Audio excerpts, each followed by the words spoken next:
Here are my 10 titans of postmodern fiction. This is probably not the last list like this I'll do, and I'm going to hold off a little. I may in the future say something like the most essential. These are the top of mind authors for me right now. And there's no doubt they're all incredibly important and valuable. But of course, there's a long list of people who are important and valuable. And we could say, why is this person on your list or not? But I think this is a great place to start. 10 Titans of Postmodern Fiction. And then one, why I didn't include them. So in general, again, the number of people who weren't included is, roughly 8 billion. So we're not going to go through all of them. But there is one that I think deserves to be brought out real specifically because you might be thinking, well, what about? So let's just get into the list. Don't give too much credit to the order. The order is what it is. So the first one is Vladimir Nabokov. Vladimir Nabokov, as I have mentioned earlier, is arguably where postmodernism starts. He's coming out of this modernist tradition and he's very well aware of what's going on. He's an excellent writer, an extremely smart person, and a puzzler, right? He used to create chess problems. Kind of a puzzle nut, and that puzzle nut mentality made its way into his literature. And I think one of the puzzles there is, well, how do we do things that are new and different, in this hangover of everything just being kind of, turned on its head already. And so Vladimir Nabokov, he starts, like his early writing is arguably modernism or even traditionalism. And really when he starts writing natively in English, which he did in the latter half of his life, instead of composing in Russian and translating in English, when he started composing in English, that's where we see the more postmodern stuff, and the stuff I really love, right? And there's a lot of wordplay and a lot of things. Think about a novel like Ben Sinister. There is, Pnin or Nin, I'm not sure how you pronounce that, moves briefly into metafiction a little bit. And where the defense, right, is like takes chess as a structure and really applies it to the narrative in a very, I'd say, rigorous way. But the two that really jump out as, for me, the real kind of wow moments for Nabokov. The first one, of course, the obvious one, is Pale Fire. Pale Fire is one of the best postmodern novels ever written. And structurally, he invents something that we've really never seen before, right? It's going to start with this long poem, this epic poem, and then in theory, the rest of the novel is a literary analysis of the epic poem. It's endnotes for the epic poem. And in the process of that, when you read the endnotes, the poem, and then the endnotes, that actually is the novel. And you do learn about the poem, you learn about the poet, but you also learn about the person who's writing the endnotes. And that whole thing put together is the novel. And so it's great. Like, there's nothing really before that where anybody thought in those terms and really structured something that way. And it's very postmodern, right? Very obviously postmodern. The interest in structure, the meta nature of it, the innovative nature, the rigor and discipline, the use of multiple forms, right? Putting forms reinventing them into new and different ways. All of that is extremely postmodern. And then the other one that's not, I think, read nearly as much as Pale Fire, and probably because it's so much harder, is Ada. And again, I don't know if I'm pronouncing that right. Excuse me if I'm not. But, Ada is a crazy book. Ada is a little bit like Finnegan's Wake. in that you can't even, the first reading, you can't even make sense of it. Like reading, you'll read a sentence and you won't even get it. And then you go back and you have to kind of puzzle it together and parse it out. And there's so much going on Otta.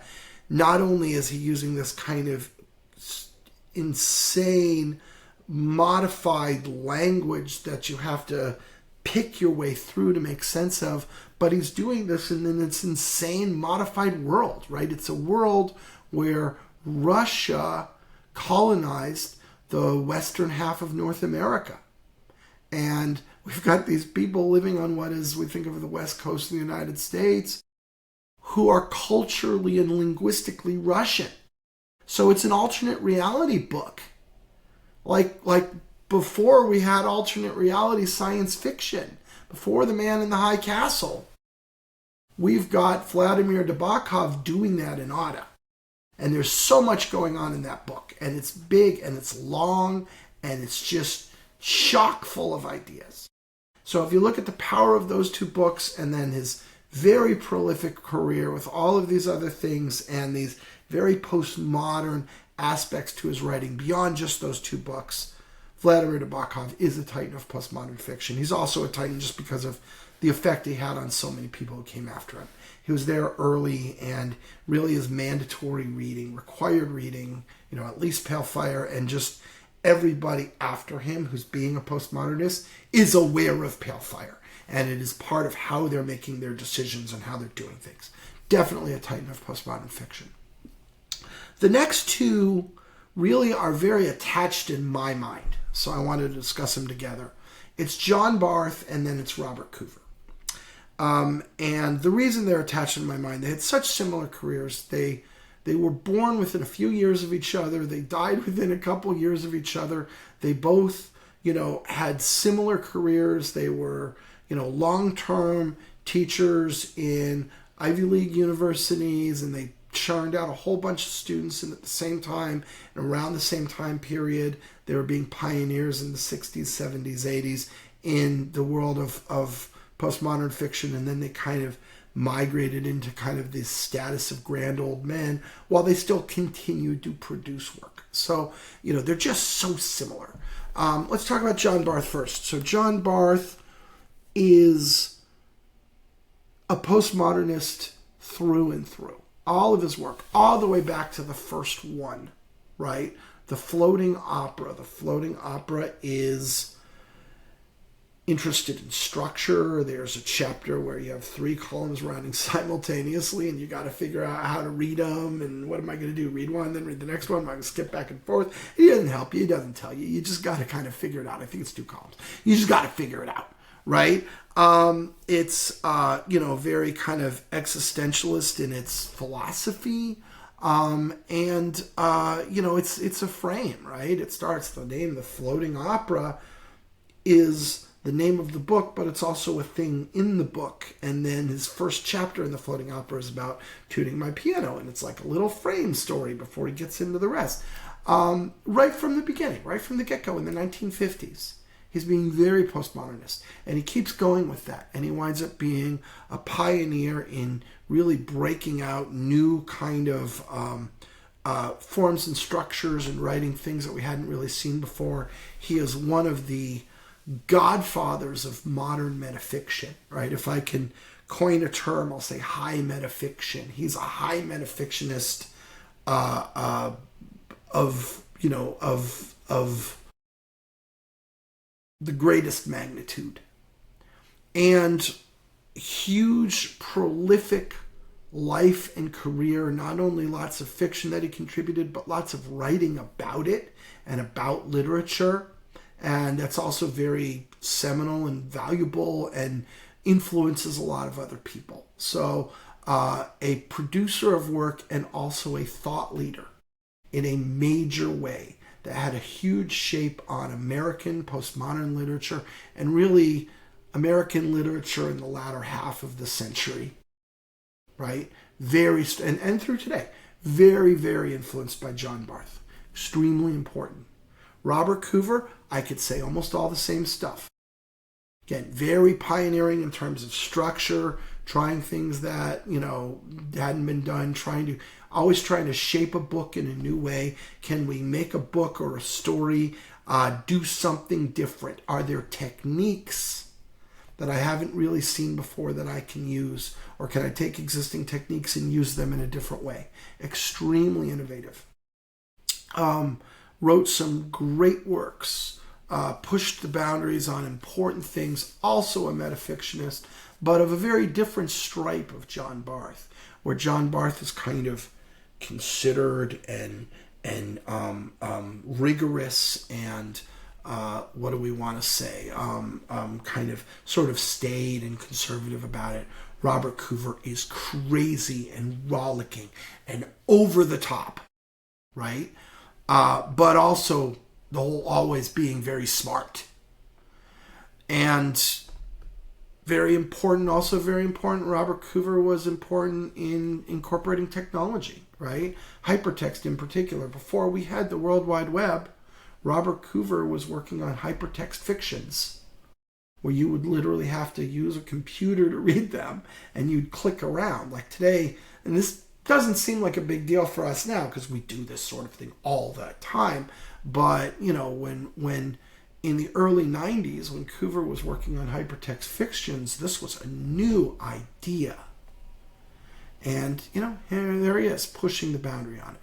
So also, just like John Barth, incredibly important.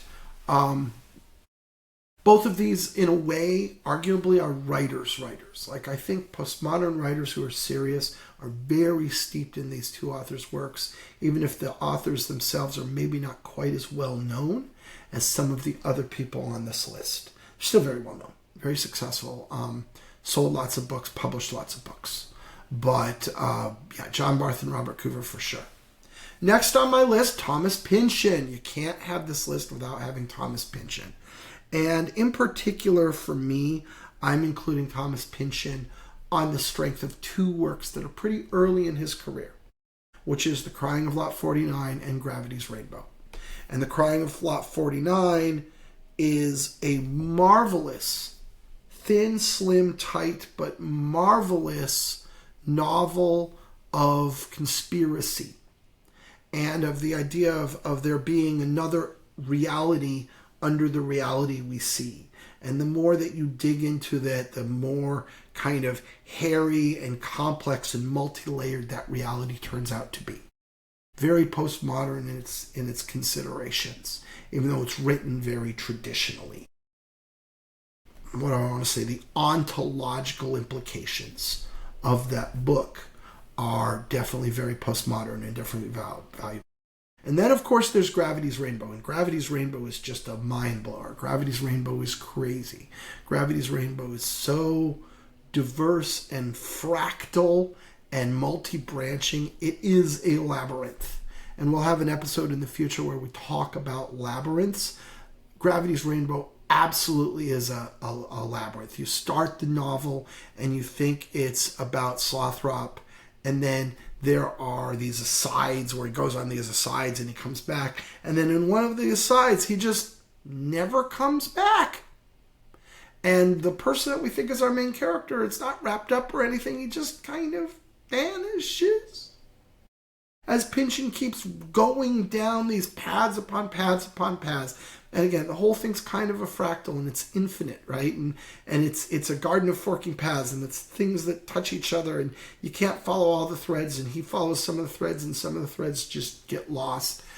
And it's so postmodern. It's huge, it's sprawling, it's epic, it's encyclopedic, it's wonderful, it's difficult, it's often frustrating. And it is just incorporates so much of what we think of as postmodernism, especially, through the 1970s, in the era where this was written. So much of what we think of postmodernism. Now, Thomas Pynchon went on to publish a bunch more long, sprawling novels. In my experience, they don't have that quality that Gravity's Rainbow has. They're just very, very long. with lots of stuff in them, but they're much more traditional. And okay, he's got a successful career. Apparently, that's what he wants. And they're huge. They're enormous. But I think Gravity's Rainbow is the important one from the perspective of postmodernism and what it did for postmodernism. Next on the list is Jorge Luis Borges. In a lot of ways, kind of the opposite of Gravity's Rainbow. Really known as a short story writer. He's also a poet. And his short stories are pretty crisp. They're pretty short. But if we want to talk labyrinth, he's the king of the labyrinth. His book of short stories, published in English that combine two of the other books together, is called Labyrinths. And his labyrinths take many forms, but all of his work is ultimately about this, kind of what is reality and what can we trust and not trust, and how do stories and knowledge branch and bifurcate, and how can we never possibly get them all, and how is everything kind of knowledge-wise fundamentally untrustworthy, and how is language fundamentally untrustworthy. And all of these labyrinths are Borges's ideas that he communicates so well in these well-considered, smart, well-thought-out, tight stories. And so Borges, again, you can't be writing and be serious about form and innovation and being on the current edge and not be aware of your Borges, right? And there's 8 or 10 stories that are just so essential. And all of these titans are going to get their own deeper treatment, and we'll get into them. And more people, but that's for sure. Next is Don Barthelme. Don Barthelme really is the master of the short story. Don Barthelme published, well over 100 short stories in his collections that are just amazing. It's like amazing after amazing after amazing. You can go get any of his books, right? Get 40 stories or 60 stories or one of the other ones, and you'll pick up a story, and it'll be a nice 1,000-word story, and it'll be just so great, and you'll be through it real fast, and you'll read the next 1,000-word story, and that'll be so great, and you'll be through it real fast, and on to the next one, and that's how you'll go, bang, bang, bang, through the whole book. And they're so innovative, they're so different. He's very much somebody who's, again, he's thinking about forms, he's thinking about how do I tell a narrative in a new, unique way? How do I surprise the reader? How do I delight the reader by giving them something that is not the same as everything else they've read, or even hopefully anything else they've read? And if anyone's going to give us that, it's Barthelme, right? If you really want to read something that completely, opens up a new bit of your brain to something that you an approach or thought or technique that you never thought of, Don Barthelme is your best bet at actually doing that. Incredibly valuable and important and a pleasure to read. He also had some novels, right? And not as many. I think of him primarily as a short story author, but his novels are terrific. I'm aware of 3 of them. I've read all 3 of them and love all 3 of them. So, that's part of Don Barthelme as well. Next on the list is Italo Calvino. Gosh, wow. What do we say about Calvino? Calvino is kind of the champion of what I call irrealism, which we'll get into later, but it's a very important kind of approach to postmodernism, where you're going to write a story and the story has its own internal logic, and it absolutely works within its own internal logic, but its internal logic is not the logic of the physical world. And done rigorously and correctly, that is so delightful. When the author sets up this set of principles and rules that aren't the rules that govern everything else you've read, but you get them and you understand them and they're right and they work. And when you see the conclusions and the results and the inevitable results of these rules play out, it is just so pleasing in a narrative. And that's what Calvino gives us, most basic. Also a master of form. Some of his books are so important. He also can be a high postmodernist. If on a Winter's Night, A Traveler is one of the greatest and most accomplished metafictionists, is one of the greatest and most accomplished pieces of metafiction you're ever going to find. If you look at, form and structure, Invisible Cities is this amazingly structured book. It's my favorite of his books. And the structure there is just so smart and innovative and unexpected, but completely rigorous, and it makes perfect sense. And even though you figure it out and you know what it is, it continues to just surprise you in its implications and how he uses it throughout the entire book. It's just a marvelous, perfectly polished gem of a book. And again, for someone to sit down and say, look, I'm going to tell you a story in a way you've never heard before. Italo Calvino, and probably his half dozen most important works are all just must-reads. Now, the next on the list, of course, we couldn't not have him. There's no way we could not have him on a list like this, Titans of Postmodern Fiction. That is David Foster Wallace. So David Foster Wallace, quite possibly the best postmodernist author in history, and Infinite Jest, very arguably the best postmodern novel in history, and possibly my favorite novel, period. Infinite Jest is just so amazing. It's huge, it's sprawling, it incorporates so much. It is, structurally so interesting. The way he structures the narrative in terms of when things happen and the order they happen in, and you really have to read the whole book before you understand the significance of the order in which these chapters are told. And when you still understand that significance, it's really great, right? It's a loop, and it's right there on the cover of the book. There's an amoeba strip in the form of an infinity symbol, and it's just right there on the cover of the book. And he was just telling you right on the cover of the book, this is what I'm going to do. But of course, you don't see it.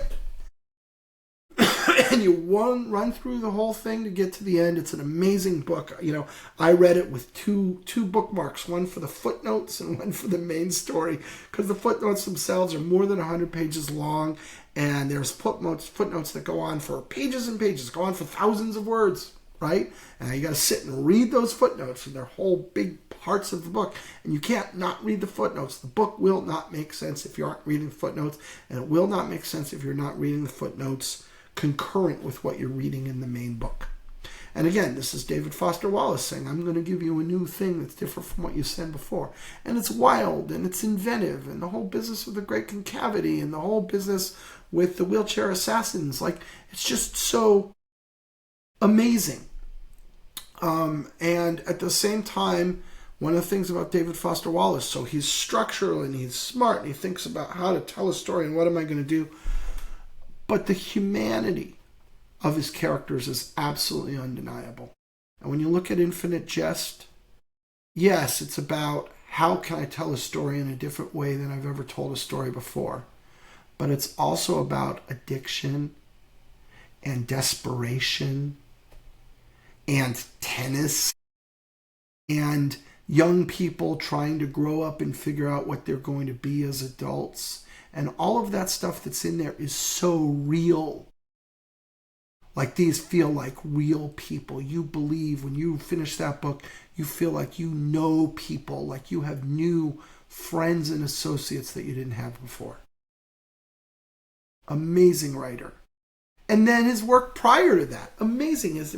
So many of his short stories are just perfect. Absolutely perfect. Just polished gems, couldn't be better. Again, innovative and structurally surprising and coming from a place of humanity. All of that is great. We lost him much too soon. The book he was working on, The Pale King, you can get a publication of sort of a bunch of the in-process drafts, and with the caveat that who knows what it would have looked like had he actually gotten through to the end of the book. But even those unpublished drafts are amazing, and they're well worth reading, and some of the moments in there are so bright and are so impactful and have still stuck with me. And the premise of The Pale King is so interesting and crazy. It's about a transition that the IRS went through, where it stopped thinking of itself as a law enforcement agency and started thinking of itself as a revenue generating agency, and the impact that had on the agency and the people who work there in society. Like, what a concept! Who thinks of that, right? And it would have been amazing. I wish he had just stayed with us long enough to finish that book, or just stayed with us, right? I miss him. And that's got to be on the list. David Foster Wallace, amazing. You can't really go wrong reading anything of his. And also, let's talk about his nonfiction, right? He's a great author of nonfiction as well. And his nonfiction essays are absolutely fantastic. Now, the next two are current. They're contemporaries. They're putting out new material right now. They're putting out new material all the time. And I wanted to include these, first of all, because I love them. They can, go toe-to-toe with anybody on this list or anybody who didn't make it to the list. But the other reason I wanted them is I like emphasizing that postmodernism is very vibrant and living and breathing and going on right now. And the works that put these two people on the list weren't published 20 years ago. And so we've got to think about postmodernism as a current trend and something that's still evolving. And when we look at these two authors, I think it's easy to imagine that their best work is probably in front of us, that they're on the rise. And that means that some of the best masterworks we're going to have in the postmodern genre have not been created yet. And they're coming to us, and they may very well be coming to us from one or both of these two authors. What a wonderful situation. What a wonderful, thing to look forward to. And so the first of these is Alan Moore. And Alan Moore, of course, started as a writer for comics, graphic novels, if you want to call it that. And Alan Moore is absolutely best known for Watchmen. Though Watchmen wasn't his first foray into comics, Watchmen was important in terms of utterly redefining the way that superhero comics can be considered. And prior to that, it was, what we all think about with, Justice League and the Fantastic Four and things like that. And after Alan Moore, after Watchmen, all that stuff just seems so quaint and naive and old-fashioned. And that's what he did. It was like a rigorous, smart treatment of making superheroes realistic, which is silly because we know they're not realistic, and yet they are in Watchmen. But that's not it. So that's the thing he's best known for. But he moved on. He gave us a bunch of good work in the graphic novel space, and in particular, I'll call attention to Tom Strong, which is so postmodern. It is metafictional. It is kind of knowingly genre-based, which is one of the postmodern things that goes on. And again, surprising and clever, and just giving us new ways to think about the comic in every turn. But then Alan Moore kind of sort of hangs up his pen with it when it comes to graphic novels, that medium, and we start getting just prose works from him. Culminating so far as of recording time in his amazing book, Jerusalem. And Jerusalem is going to get at least one episode from me. It is giant. It is 750,000 words, roughly. It is absolutely huge. It's a giant tome that goes thud when you drop it on the desk. And it is considered and structured and thought out. And every chapter, there's 33 chapters plus some interludes. And every chapter, it's like a larger version of Ulysses, where every chapter is doing its own unique thing, right? And it's rigorously pursuing its own unique thing. And part of it is getting the story and this world he creates, which is just so amazingly original and innovative and smart and compelling. And at the same time, also figuring out in every one of these chapters, what's the game here? What's the unique aspect of this chapter? What is Alan Moore giving me here? And the 33 chapters, but divided into 3 books of 11, so you do the same thing in the book. What are these 11? What is this book of 11 for? What is it about? How is it differentiated from the other 2 books of 11? What is Alan Moore giving me inside of this book? I don't want to go on too long about Jerusalem, but, it spans over 1,000 years of time. It spans a huge number of characters. It's an amazing book. And it's hard. And he doesn't make it easy for you at all. He does nothing to help you. You've just got to figure it out. And we'll talk about Jerusalem more, but it is such an important book. And I think it's still in its early days. This is one of the books I believe that they'll be teaching in college courses, the American novel, in 100 years, right? It's really that great. And again, I think Alan Moore is still a young guy, and he's obviously very productive, and I think we have more on the way. And then the next one that I will say is Mark Danielewski. Now, Mark Danielewski burst onto the scene with House of Leaves. And I've mentioned House of Leaves in an earlier episode. And House of Leaves is so, again, smart and clever. And, he takes concrete prose to the max, right? He buries the needle on that metric. And it's just such an incredibly compelling, haunting, page-turning book that is also smart, and it has frames, and it is concrete prose, and it's just chock full of what's in it. Incorporates different media type. There's descriptions of films.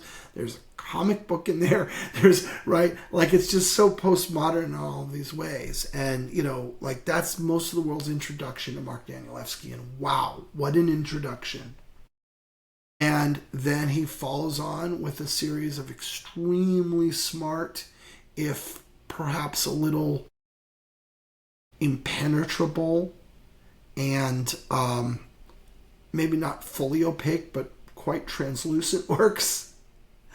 And then most recently, we get from him Tom's Crossing, which is entirely different from the Mark Danielewski that we were used to, in terms of he's not into the typographic play and all of that stuff, but he has sort of grabbed onto a new conceit that's very postmodern and different. And I'll do an episode just on Tom's Crossing, but Tom's Crossing also is a labyrinth, right? It's another one of these labyrinths, and it's giant. It's also a giant encyclopedic novel that is being labyrinthine and being encyclopedic, and yet is compelling, hooks you in from the very first sentence. And you're riveted, and you're turning the pages and turning the pages and turning the pages. And as I've mentioned with some of these other authors, and this applies to Alan Moore as well, the humans are so human. They're so believable. You really feel like you know these people. Like you have new friends, or maybe not friends, but you know these people. And so he can be so clever in how he structures a story, but the story he tells is so compelling. And the story is compelling, among other things, because there's real human stakes. And again, Tom's Crossing, House of Leaves, I thought, oh, well, that's it. That's his best work. We got it right from the beginning. Sometimes that happens with an artist. They got one amazing work in them, and they get that out, and, maybe they can have a career based on that, and good for them, but, that's it. But now we see Tom's Crossing, and it's a complete reinvention of this author. And it is,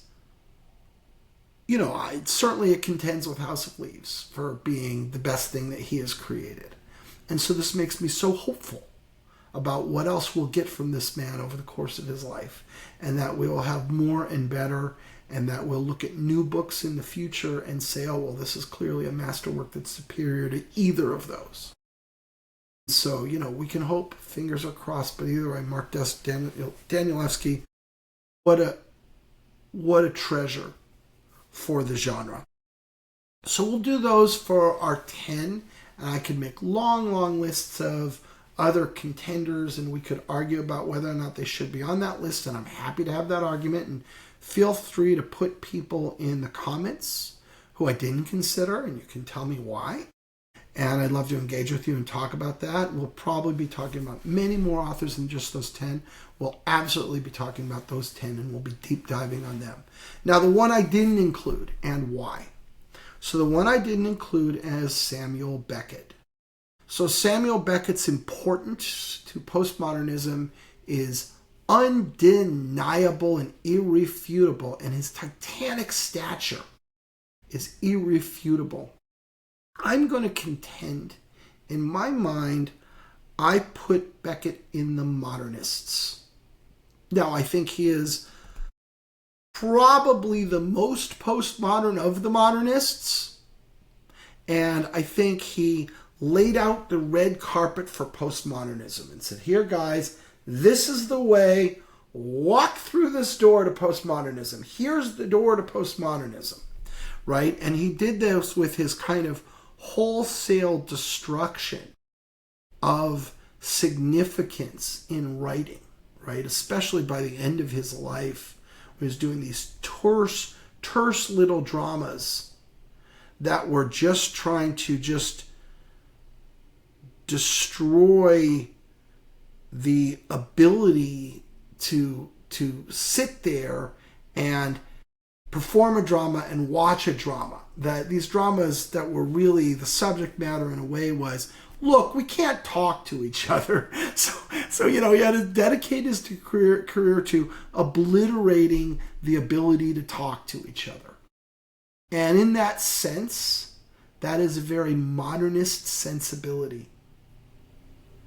And if you look at his drama, his plays, which are the most important things he wrote, certainly novels are incredibly important. And if you read something like Molloy, wow. But even in Molloy, he's doing the same thing.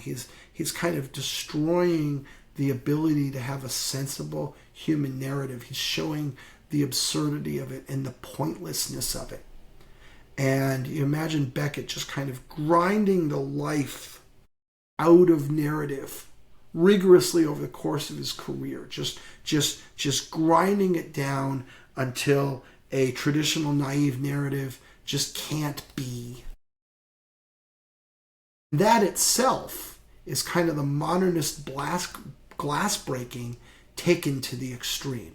Now what it does is it leaves the doors open for postmodernists, and starting early with people like Nabokov and Barth and Coover, saying, well, what am I going to do about this?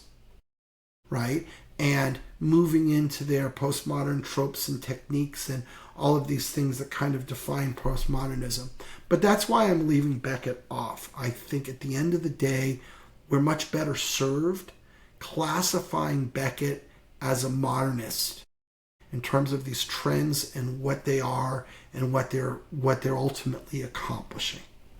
And so many more authors to talk about, and we'll deep dive on all these authors we already discussed. There will be many more to go. We'll definitely talk about Beckett and modernists, but that's where I'm going to leave it for now. 10 Titans of Postmodern Fiction, Vladimir Nabokov, John Barth, Robert Coover, Thomas Pynchon, Jorge Luis Borges, John Bartholomew, Italo Calvino, David Foster Wallace, Alan Moore, Mark Danielewski. Thank you very much.